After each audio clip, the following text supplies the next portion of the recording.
Quero, em primeiro lugar, cumprimentar todos os meus colegas aqui presentes. É sempre uma satisfação cada vez que nós nos reunimos, advogados, principalmente para, nesse momento, que vai se decidir algo extremamente importante, se o Brasil deve ou não continuar como um Estado democrático de direito, que nós, que somos operadores do direito, entendamos a importância do que é a defesa desse Estado democrático de direito. Se nós analisarmos a nossa Constituição, o artigo 1º faz menção ao Estado democrático de direito,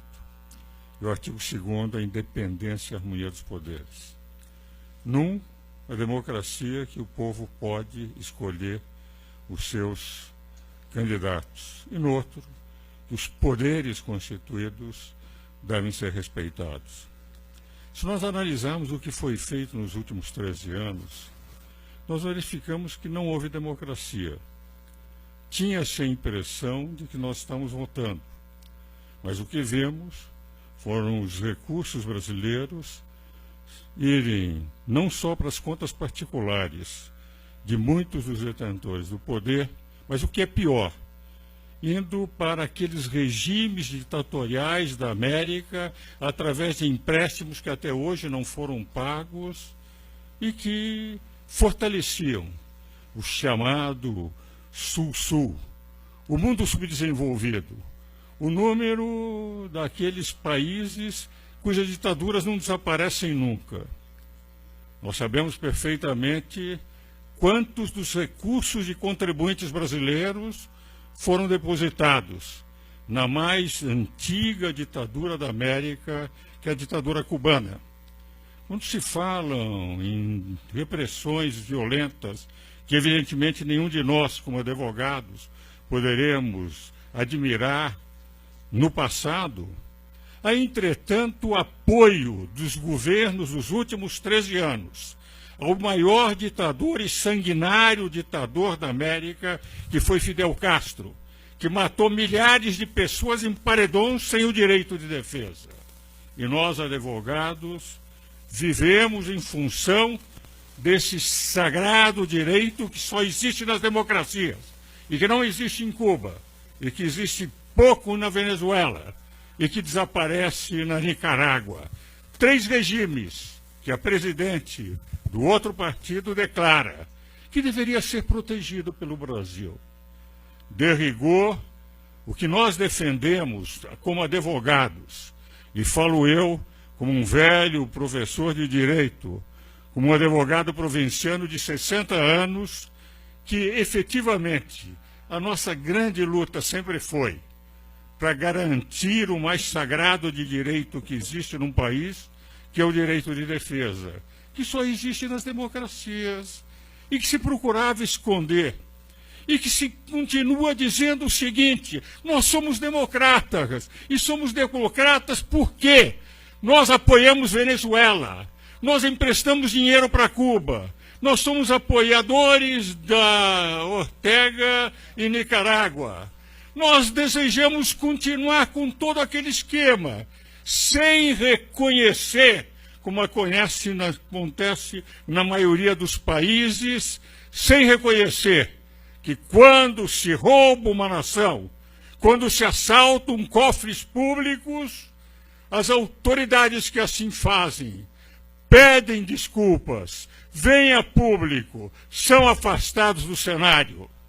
E aqui nunca se reconheceu este erro. Nunca se reconheceu que bilhões e bilhões e bilhões de reais foram desfalcados dos contribuintes para atender as pessoas que detinham o poder. Para que os senhores tenham noção do que seja 1 bilhão de reais, 1 bilhão de segundos, considerando R$1 um segundo, duram 31 anos e meio.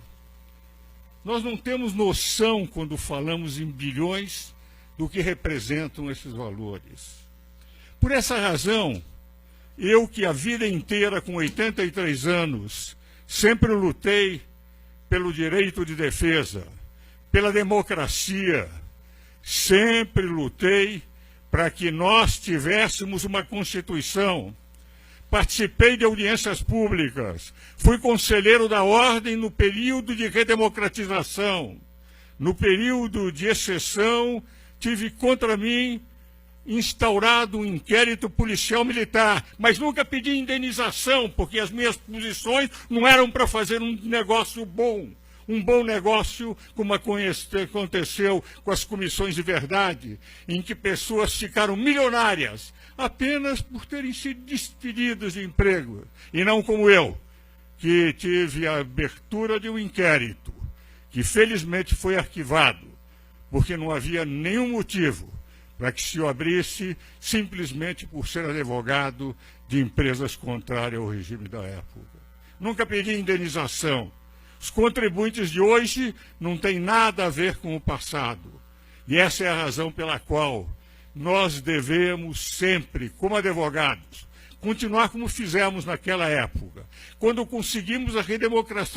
redemocratização do Brasil, não através de guerrilheiros que queriam um regime cubano, mas através da maior das armas que só nós, advogados, sabemos utilizar, que é a arma da palavra. Com a palavra, nós conseguimos a redemocratização. Por essa razão, sem conhecer o candidato Bolsonaro, aos 83 anos, evidentemente, a cada dia, eu sempre tenho a sensação que Deus me concede um pouco mais.